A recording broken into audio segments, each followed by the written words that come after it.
Hello and welcome back. Today we are going to be finishing up our lecture series on the Civil War with part two of our Reconstruction lectures. So we left off in the previous lecture with President Johnson being impeached, losing his political clout, and handing over Reconstruction to the radical Republicans, which means a couple of things. One, it's going to be this is good for African Americans in the South because radical Republicans want to to be able to help out African Americans, help establish them, get them the right to vote, and then hopefully African Americans will vote for the Republican Party, which they will. So, that it's good for African Americans, but two, it's bad for the South, at least as long as the military remains in the South. So, what does Reconstruction actually look like when you're talking about the laws that the radical Republicans pass? Well, the first thing that's going to get passed is the Civil Rights Act of 1866. And so we've had a whole series of civil rights acts, and we'll talk about, the most important one is going to be in 1964. But the 66 Civil Rights Act really probably should have been enough. And so it theoretically is going to give equal rights to African Americans. And then it gives the military the power to enforce those equal rights. And so African Americans theoretically shouldn't be discriminated against in the South. Johnson's going to attempt to veto it. He thinks it's too much, but the radical Republicans are going to insist, and they're going to be able to pass it over his veto. And so, this is going to be really great for African Americans in the South. As long and the military is there enforcing it in the beginning, and so we're going to see pretty rapid improvement. We're going to see growth in African American businesses. We're going to see African Americans running for office. There'll be a whole handful of African American men that are going to get elected as Republicans in the South. And so there is progress there, but that progress is dependent upon the military enforcing this law, and that's eventually the military is going to have to leave, and the Southern society is just, once the military leaves, is just not going to allow this to continue. So it's really a giant leap forward, but then once the military leaves, it's like two giant leaps backwards. So I mean, at least it's something. Unfortunately, it just didn't stick with the South. So the next thing that they're going to do is they're going to create the Freedmen's Bureau. That's going to be created with the law of the Freedmen's Bureau Act in '66. And so again, Johnson's going to veto this. He's got objections. He's not trying to completely cause the upheaval of Southern society, and so he's going to veto it. But the Republicans in Congress, remember, Johnson's a Democrat. He's from the South. He's kind of resistant to this idea of full emancipation and equal rights. And so the Republicans in Congress are going to pass it over his veto anyway. And this is going to be the thing that tries to deal with the problem that we talked about with emancipation in the last lecture. If you free slaves, right, that's awesome. But you have to be thinking, what's next? You've got 4 million people that have no money. They've got no support system. They've got, for the most part, no education, and no skill set to be able to sell themselves, or sell their labor, I should say. And so the Freedmen's Bureau is going to try and address that. And so all throughout the South, there's going to be offices that pop up in different areas that are going to try to transition African Americans to freedom.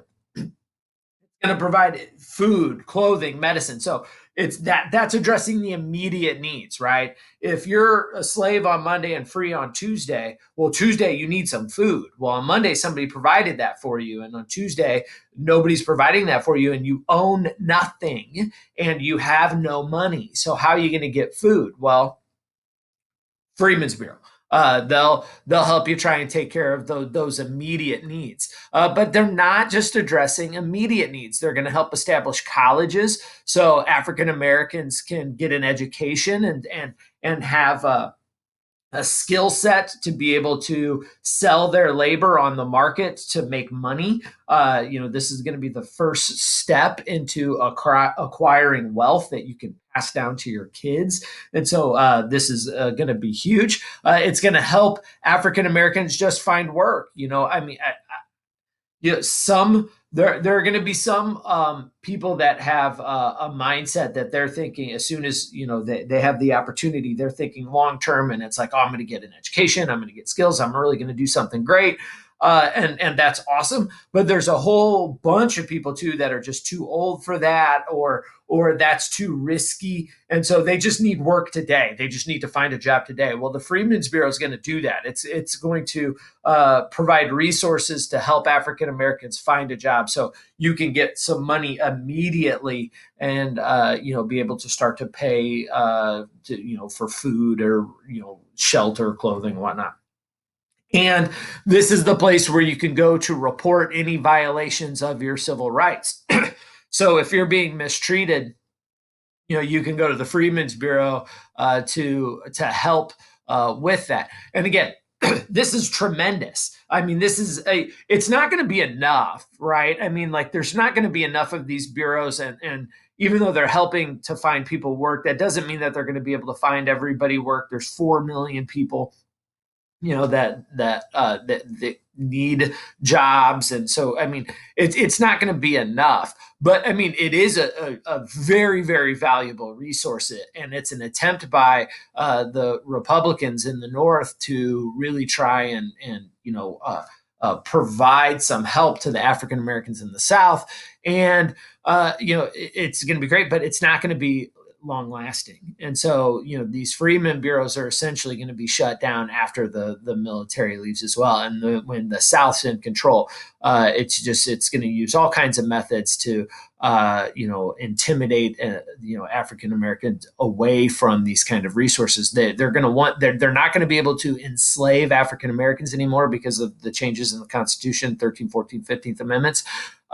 But what they want to make sure that African Americans stay dependent and stay poor, and stay kind of on the bottom rungs of society. And the Freedmen's Bureau is meant to do the opposite of that, to help African Americans escape that. So we'll see. These won't unfortunately survive through the Jim Crow South. So, like I said, to intimidate African Americans away from practicing their right to vote, which is going to be due to the 15th Amendment. I'm sorry, the 15th Amendment. So the to scare Black people away from the Freedmen's Bureau, what's going to happen is essentially a secret society is going to be developed called the Ku Klux Klan, or the KKK. The KKK is helped developed by former Confederate officers and soldiers, Nathan Bedford Forrest being amongst them. Mostly the general membership are going to be poor whites in the South that are invested in making sure that their social status is protected, right? Remember when we talked in previous lectures in the antebellum period, why did poor whites support slavery even though it hurt them economically? It was because they got social status. They were at least, didn't matter how poor they were, at least they were higher on the social status ladder than slaves. Well, these poor whites are invested in trying to make sure that slaves stay on that bottom rung, and so they have to make sure that they don't vote, and they don't want to have African American political leaders, because then that will clearly rise African Americans above their level of social status. And so they're going to use the KKK as essentially a domestic terror organization to to scare Black people away from the polls. They're also going to use it to intimidate business owners. If you're an African American and you open up a small shop, Well, that's your ticket into the middle class, and they can't have that. Plus, the KKK is gonna view that as as taking away business from white shop owners, and so they don't want to have that. And so what would happen is if you try to register African Americans to go vote, or they see you actually voting, they'll all of a sudden show up outside your house and maybe burn a cross in your front yard that will let you know we know where you live. If you try and step out of line again, we might not just burn this cross, we'll burn your entire house down with your family in it. You start a small business, they might smash the windows or do the same thing, light across in your front yard, and let you know that if you really want to start that small business, we're going to threaten you, burn your house down. Lynchings are going to be prevalent in the South. It's not going to be uncommon for Black men to just disappear. There's two major reasons for that, for the lynchings in the South, which just means hangings. It's one, trying to practice your political rights, voting or registering people to vote, or two, it's looking at or speaking to a white woman inappropriately. The KKK is going to promote this idea that African American men can't control their sexual impulses, and that if they're not put in a check, they're just going to run around stealing white women, which is completely bogus. But it plays up on some fears, some racial fears that poor whites have in the South. So KKK is going to be there's going to be the KKK is going to kind of ebb and flow for a while here. There's going to be times post Reconstruction where they're very popular in the South. Then we'll see it again. In the 1920s. A Birth of a Nation is going to be the first major motion picture in America, and it's really going to just hero worship the KKK. We'll talk about that. Woodrow Wilson, the Democratic president at the time, is going to call it history written in lightning, and saying that it's essentially this true story of the KKK protecting white people in the South. It's bogus. And then we'll see the rise of the KKK again, in the 1960s. It kind of ebbs and flows and changes. Early on, it's very violent and less political. Later on, it becomes less violent, although it's still violent, and more political. We'll talk about the KKK again in future lectures. So what we'll see is, because the southern states are not a part of the Union, Republicans in the North essentially have control over not just Congress, but over the state governments as well. And so they're going to use that opportunity to pass a series of amendments, because to pass an amendment, you've got to pass it through the federal level, which Republicans control, and the state level. So it's really hard to pass amendments. But because of the South and the Democrats are kind of out of power, what we're going to see is that the North is going to use that to their advantage, and they're going to pass the 13th, 14th, and 15th Amendments. And these are the Civil War amendments.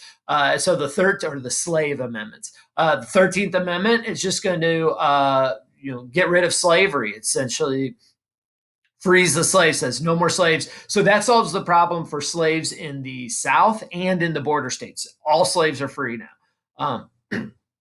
And free forever. So, excellent, right? 14th Amendment, and I think this probably goes as probably one of the most underrated amendments in the Constitution. The 14th Amendment does two things that are vitally important. First, it answers the question of, okay, the slaves are free, now what? What are they? What's their political status? Are they American citizens? Are they just visitors here? Are we going to round them up and send them back to Africa? What's the what is happening? What's their legal status? That question has to be answered. The 14th Amendment answers it, and it says no, all persons that are born in the United States are citizens, and if you're not born here, there's a process to naturalize you to become a citizen. So it makes all the slaves citizens, which is a huge win for the freed slaves. in the United States. And the second thing it does is it applies the Bill of Rights to the states. And so the idea that it applies due process in the Bill of Rights to the states, that's huge, right? Because we think, oh, America, we've always had freedom of speech and freedom of press and freedom of religion. And well, kind of. We only kind of did up until the Civil War. We had protection. The federal government couldn't limit your speech or limit which religious practices you make or any of that kind of stuff. But the states could. So theoretically, before the Civil War, if Illinois wanted to make it, ban Catholicism, the state could do that. It was just the federal government that couldn't. And that's the only way slavery can exist, right? I mean, clearly constitutional rights don't exist for slaves, and it's because the states could override that.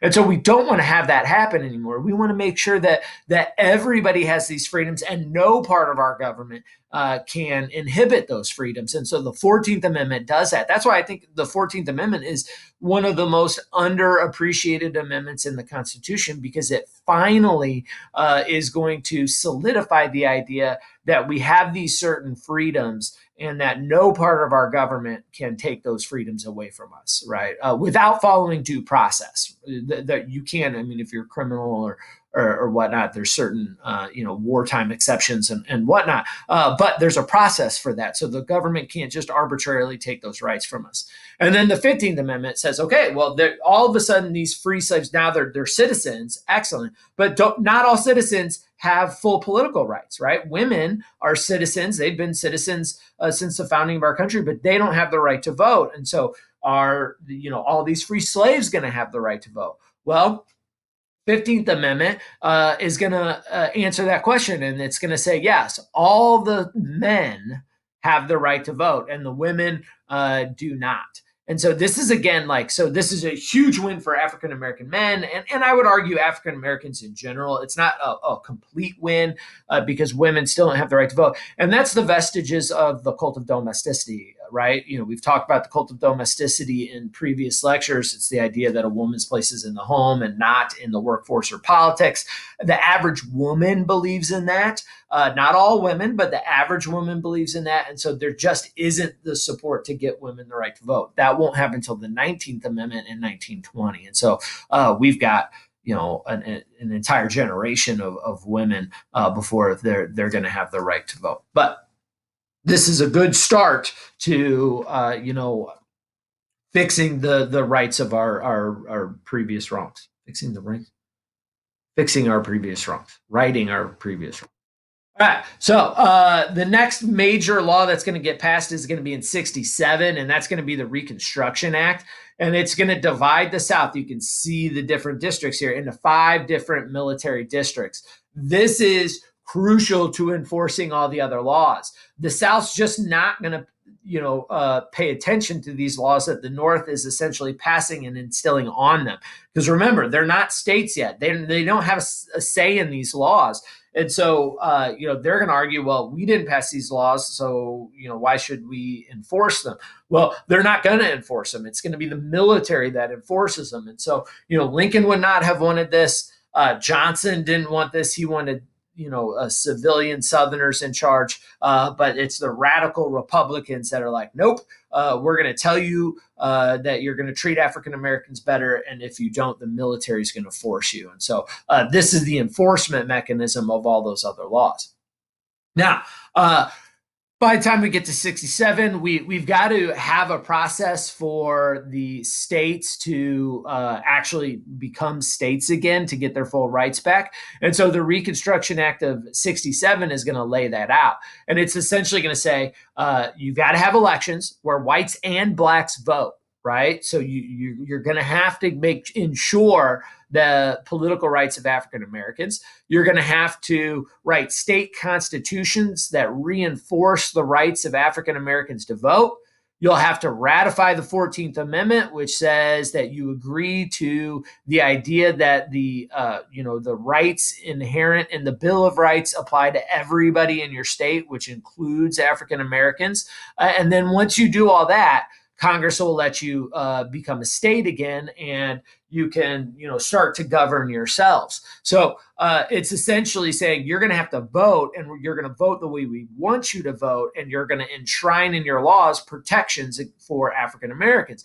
Well, they'll do that, but then they'll find ways around that, particularly the political rights through things like literacy tests and poll taxes. And so with like a literacy test, they essentially say, yeah, you as an African American have the right to vote, but we don't want, just anybody voting. You've got to be informed enough on the issues. And so we're going to make you pass this literacy test that you can prove that you can read. And then they would hand them an impossible like legal document to read that even somebody as, educated as I am would struggle to be able to read and comprehend. And then they would use that as excuse to, oh, you can't read, so you can't vote. Or placing a poll tax that essentially, is a fee to be able to vote, and they would make that fee so high that they knew African Americans couldn't afford to pay it, and so that would keep them away from voting. And then what they would do is they would only ever bring it up when an African American came to vote. If a poor white came to vote that probably couldn't read either and didn't have enough money to pay for the poll tax, they would just ignore it and let that guy vote anyway.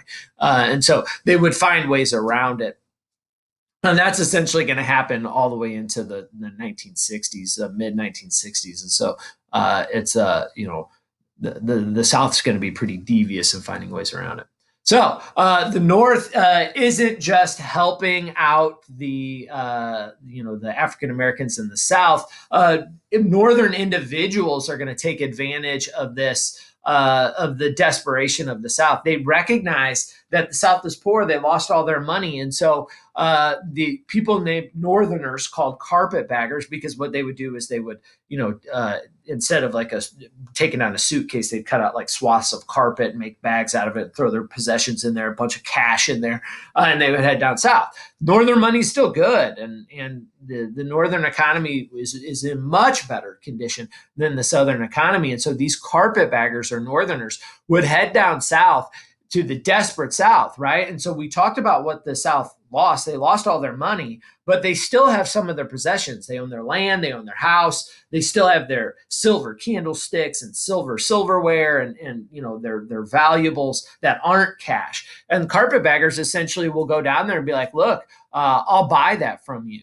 And so you need cash to feed your family. Your land isn't going to be able to buy you food. It might allow you to grow food, but that's going to take months and months. And what's your family going to eat in the meantime? And so these carpetbaggers say, "I'll pay you cash for that land," but they're going to pay pennies on the dollar, essentially ripping off these Southerners. And so, you have family heirlooms that are worth $1,000. I'll give you $10 for it. And I know that you're going to accept that money because you're desperate. Your silverware, although it's worth $1,000, no Southerner can afford to buy that. They don't have any cash, and so so you can't eat that silverware. That the $10 I'm willing to pay you for it, that's going to feed your family today, and so they're really going to kind of rip them off now.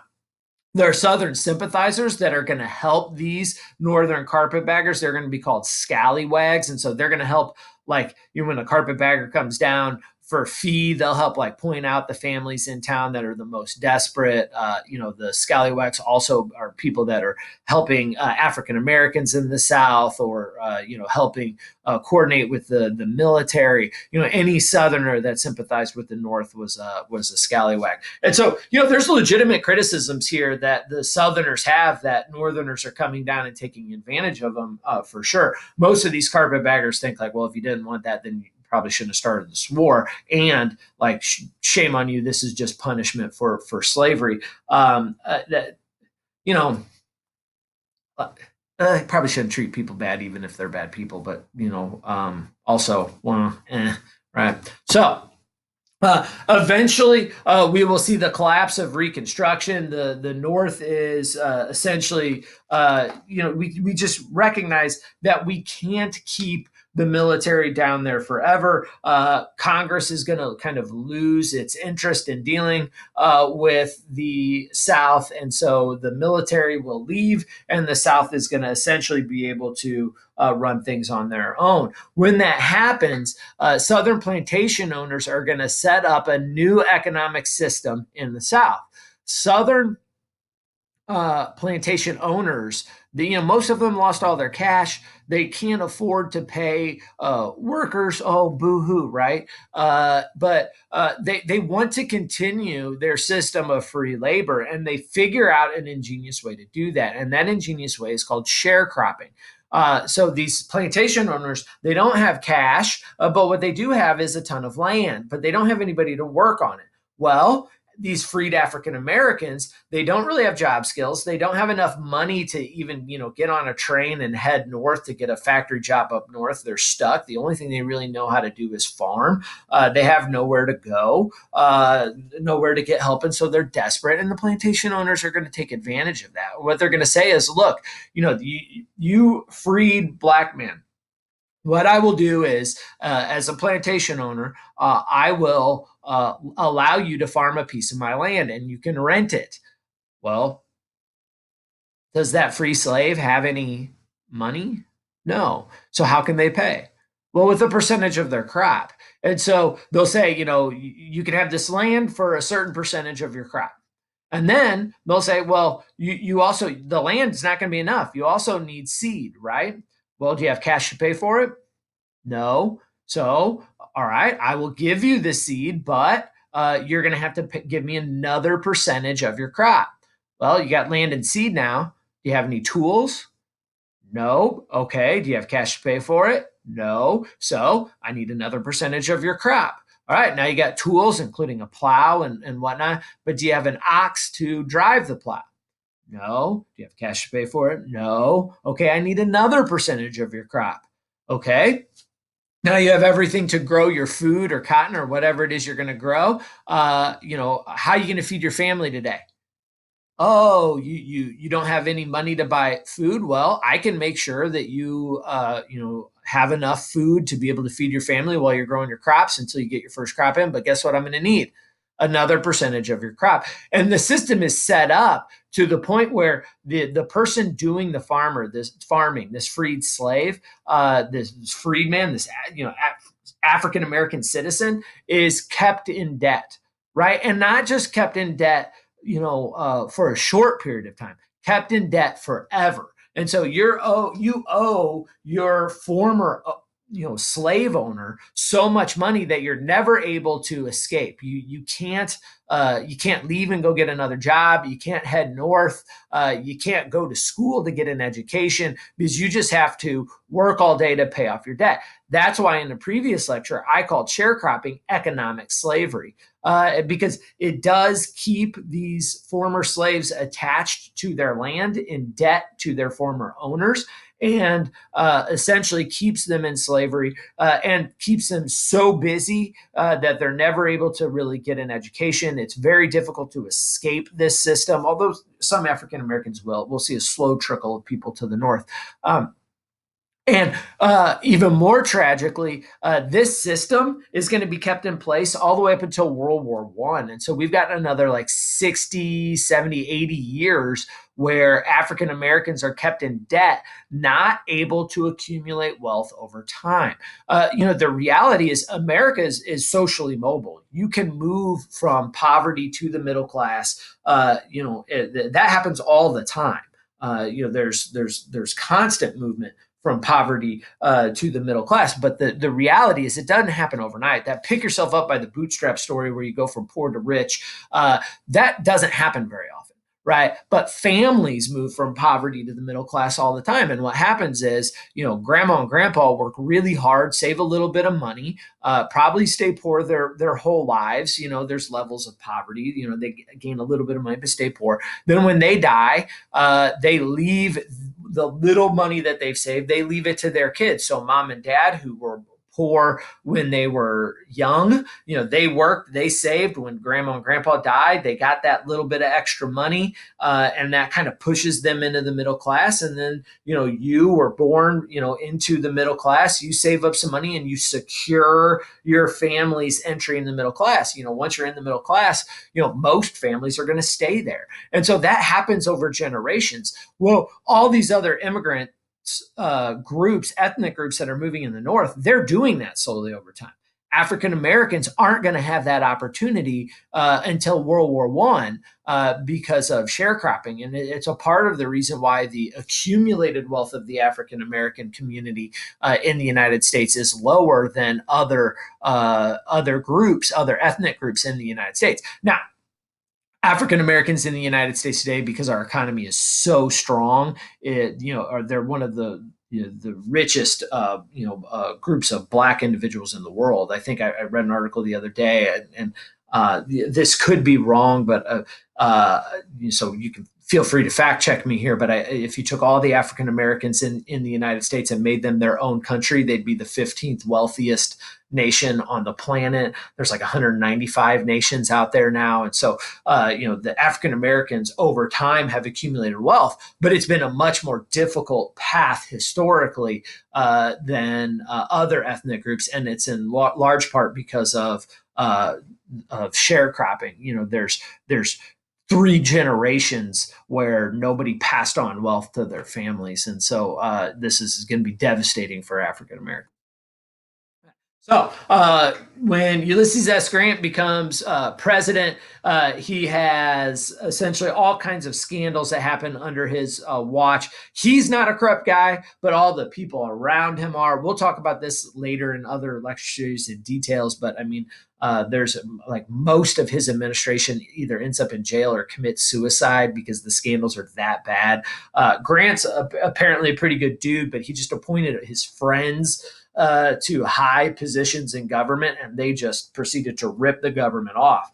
Because of that, the Republican Party, and Grant's a Republican, is going to start to fall apart. And so, people are going to start turning against Republicans. Well, when that happens, the Republican Party loses its grip on the South, which means the Southern Democrats are going to start to take over again. And so by 1876, essentially the South is going to have home rule. And so Democrats, Southern Democrats are going to take over. And keep in mind, Northern Democrats and Southern Democrats are slightly different, some similarities, but slightly different. And so this is going to be, if you are a Southern white, this is going to be very appealing to you. If you're an African American in the South, all of a sudden, all the advantages, all the small businesses that were created because the military protect them, the KKK is going to run them out, the society is going to run them out. The ability to vote is going to become much more difficult because of poll taxes and literacy tests and those things. And so this is going to be bad for the African American population. Okay, that concludes our lecture today and our series on the Civil War. Thank you very much for your time, and I will see you again soon.